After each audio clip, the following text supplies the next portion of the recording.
Mais alors, on regarde quoi aujourd'hui? Ah, attends, je vais regarder 2 secondes ce qu'il y a. Il y a jamais rien, à chaque fois. Oh, ce film-là, ouais, tu sais, la meuf qui se transforme en clé USB, là, ouais, Lucie, là. Ah ouais, bah c'est parti.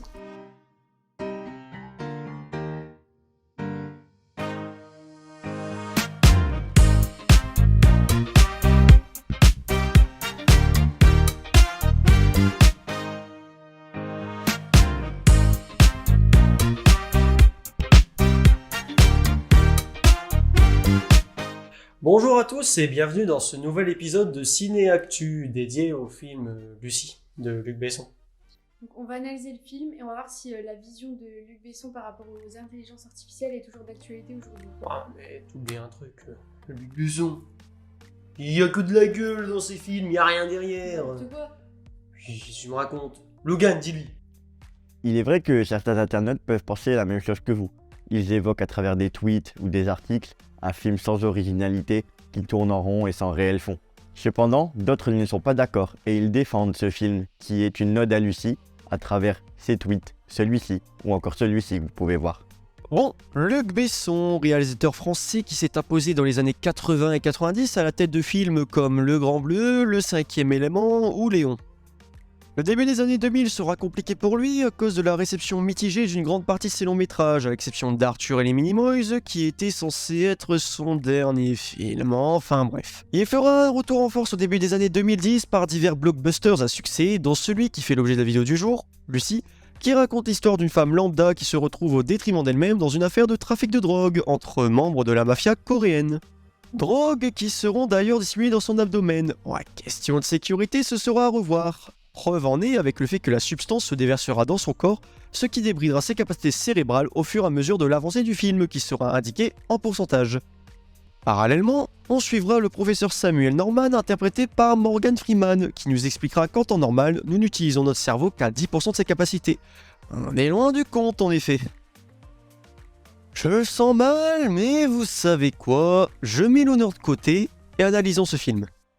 À quoi notre vie ressemblerait si nous avions accès à, disons, 20% de notre capacité cérébrale? Ce premier stade nous permettrait d'accéder à nos fonctions corporelles et d'en prendre le contrôle. 20%, c'est un iPhone 6 ou quoi la meuf? Elle a vite plus de batterie. Sérieux ça? Allez, on passe à la suite, allez. Comment procédez-vous pour accéder à ces informations? Grâce aux impulsions électriques.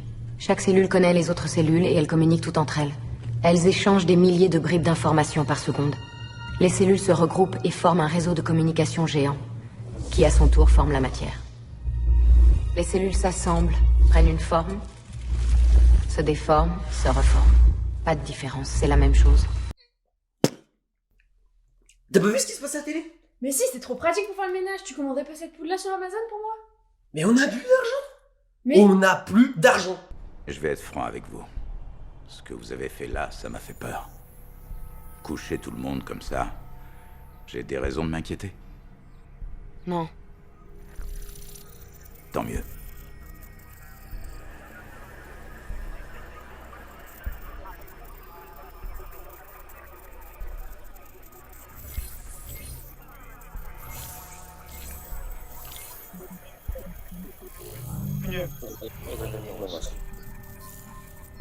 Mais bon, voilà, je te l'ai dit. qu'est-ce qu'il y a? Mais il y a aucun sens dans ce film. T'as déjà vu quelqu'un faire ça? Non, non. On dirait trop un robot. Mais comment ça? Robot? Robot? Tu te fous de ma gueule, là. Bon. Après avoir dormi un petit coup, je me suis dit, peut-être, en vrai, ce film, il raconte quelque chose d'un peu vrai, surtout dans le monde d'aujourd'hui, avec ces nouvelles technologies qui sont les IA, que vous connaissez, ChatGPT, etc. Peut-être que Monsieur Luc Besson, t'es un petit voyant, hein. Aujourd'hui, c'est vrai que ChatGPT, c'est un outil à tout faire. On lui donne une commande, il nous donne la réponse adéquate, c'est comme un tour de magie et c'est parfait. Néanmoins, ça nous permet de nous questionner, puisque oui, c'est un gain de temps considérable, mais est-ce que ça va pas prendre le dessus sur l'avenir de certains métiers, voire de la société? Puisque après tout, dans quelques années, le temps passe très vite, et comme le dit très bien Scarlett Johansson, Le temps donne une légitimité à son existence. La seule vraie unité de mesure est temporelle. Le temps apporte la preuve de l'existence de la matière. Sans le temps, nous n'existons pas. Eh bien oui, comme vous le savez tous, la technologie c'est dangereux. Ça déshumanise, ça rend les gens beaucoup plus méchants, comme tout le monde le sait.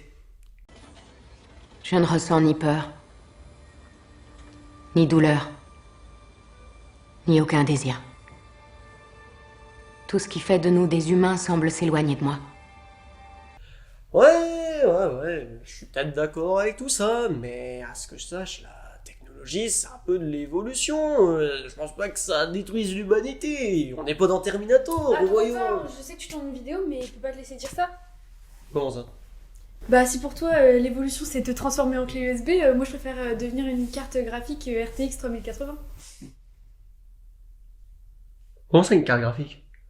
Bon, au lieu de vous battre, réfléchissez un peu à cette vision. Vous ne trouvez pas qu'on s'en rapproche de plus en plus avec les notions de transhumanisme notamment? Le fait de s'insérer des pulses électromagnétiques dans le corps ou d'augmenter ses capacités physiques, également morales par tous les moyens possibles, moi je trouve que c'est quelque chose qui nous tend à se rapprocher de la situation de Lucie. En voici un exemple ici ou encore ici. Vous pouvez mettre pause pour lire plus facilement. Un des projets les plus actuels serait notamment le projet Neuralink d'Elon Musk. Ce projet consiste brièvement à s'implanter des puces connectées dans le cerveau pour traiter les maladies les plus difficiles et également, selon ses dires, pour s'assurer que les intelligences artificielles ne dépasseraient jamais l'homme. Cette situation de projet est clairement la problématique que l'on retrouve dans Lucie, l'intelligence artificielle qui est en train de dépasser et même de consumer l'homme. C'est bien l'homme avec un grand H.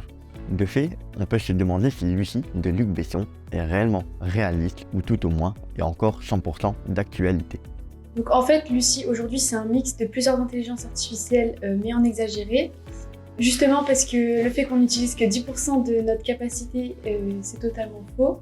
Et que le fait de voyager dans l'espace-temps c'est tiré par les cheveux. Voyager dans l'espace-temps c'est tiré par les cheveux.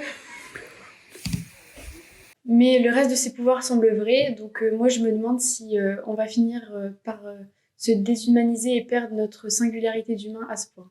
Eh mais Max, t'es philosophe ou quoi? Quoi couper? Au-delà de cette blague, les faits sont là. De plus en plus de tâches sont faites par les machines et le progrès n'est pas près de s'arrêter. Il suffit de voir les ambitions d'Elon Musk, puissant chef d'entreprise dans la technologie. Il souhaite développer un nombre tel de robots qui égalera le nombre d'humains sur Terre. Bon, me revoilà. Alors, vous savez, la technologie, j'aime pas trop ça. Mais il y a un autre gars qui aime pas trop la technologie, c'est notre chercheur. En effet, c'est un peu le symbole d'une peur de l'humanité face à l'évolution de la technologie, face à sa surpuissance à contrepartie du cerveau humain. Si je me fie à ma vie personnelle, moi, quand j'allais faire mes courses, je rencontrais une caissière assez jolie.